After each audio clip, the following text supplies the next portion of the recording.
ఈరోజు నేను చేసిన వంట అండి క్యాబేజీ పెసరపప్పు పొడి కూర. ఇది క్యాబేజీ కొంచెం ఉజ్జాయింపుగా కొంచెం తక్కువగా పెసరపప్పు చాలా ఒక 4-5 స్పూన్లా వేసుకుని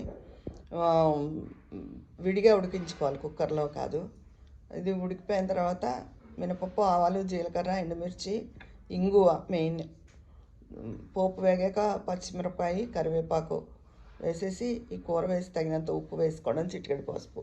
కమ్మగా చాలా బాగుంటుందండి ఇది. తర్వాత చిక్కుడుకాయ ఫ్రై. ఇది గులాబీ చిక్కుళ్ళు ఇవి. దీంతో ఫ్రై చాలా బాగుంటుంది. ఫ్రై అయినా కూర అయినా ఏమైనా మామూలు చిక్కుళ్ళు కన్నా గ్రీన్ కన్నా ఇవి పింక్ కలర్లో ఉంటాయి. అంటే వైలెట్ కలర్లో ఉంటాయి, ఊదా రంగులో బాగుంటాయి చాలా. దాంతో ఫ్రై చేశాను. చారు అంతే ఈరోజు నా వంట. చిక్కుడుకాయ ఫ్రై, చారు, క్యాబేజీ, పెసరపప్పు పొడి కూర.